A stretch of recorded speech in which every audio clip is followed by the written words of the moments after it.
Greetings, one and all. This is Chris Roy 739. Today we are going to do a new thing that I'm going to try and do every week. It's going to be I'm going to take a card that I particularly enjoy, and I have that's somewhat new or really, really old that I think has a lot of potential, especially right now in the game. So I don't know what I'm really going to call this next. I kind of want to just call it New Card of the Week. If I can find a little clever name of it, I will, and try and do it on the day that it kind of goes with that clever name. If you have any ideas about that, let me know. But continuing on, we're going to take a look at the Roman Jailer. The Roman Jailer was part of the early church set. It is a rare card. It's from Act 16, which is particularly good, and the entire ability is cannot be negated. This should pique your interest already. It is gray, which at that time, when this first came out, gray was the most powerful defense, or at least the most versatile in Type 1-2 player. And this particular card has not only a lot of potential, but it's also well balanced. And I particularly enjoy seeing where it will go next, especially with the new Roman cards up and roaming about. So he's a 4/5, which is pretty good. He gets initiative under some fairly common cards like Gideon, anything 5/5 and above. It's kind of hard to... There's very few popular offenses that have heroes that are above 5/5, unless they just have a bunch of heroes that are like 2/2 and the 1/1, 2/2s, and 3/3s that almost no evil character can get initiative. So it has a really nice lower even number. I would say the kind of middle number in Redemption is probably honestly 6 or 7. Speaking of the majority of the heroes that are popularly played. So being right below that average, it gets initiative on any hero that would be considered medium or big. But any of the small heroes, it still doesn't get initiative on. Anyway, Roman Jailer is a interesting card.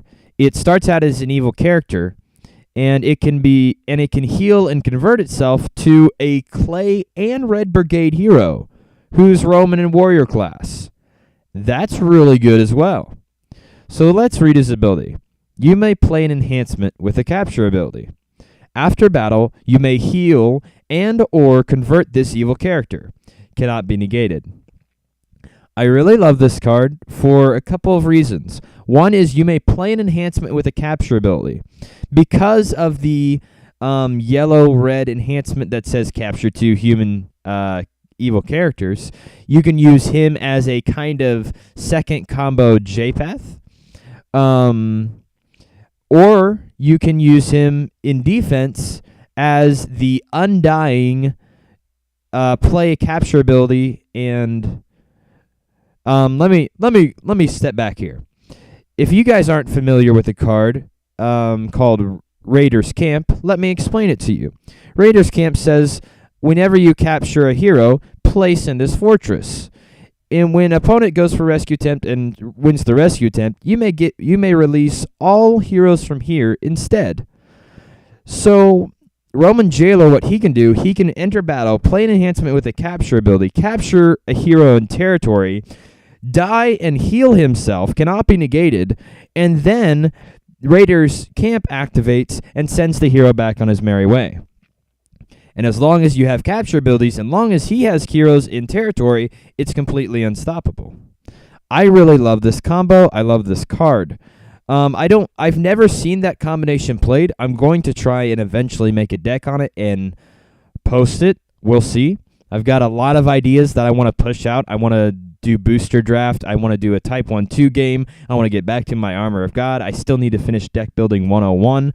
So we'll see how it goes. But this is why I love this card, and you'll see a trend in the new cards of the new card of the week, or the whatever I'm going to call this segment. When I call out cards like this, is that I look for the cards that are the most versatile.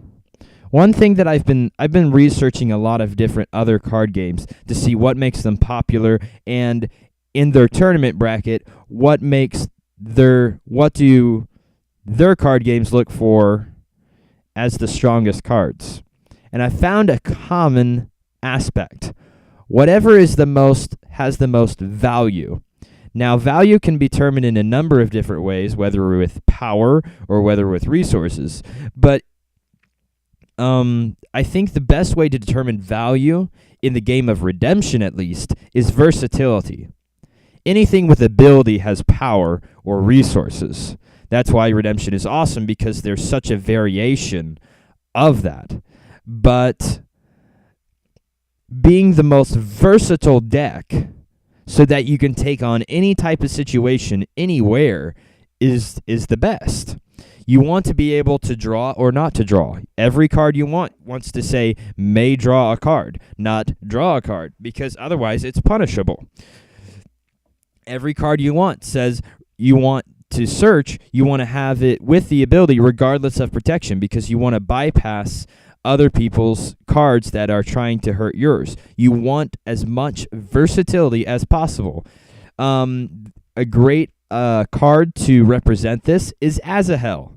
He is protected from withdrawal abilities. He can choose the blocker, and he can also play and fight by the numbers. He is one of the ultimate red heroes. Why is this? Because he has versatility. Samuel, why does he have versatility? He negates play abilities. He can search your deck for a card. He can draw a card. He can ban to 2 different heroes.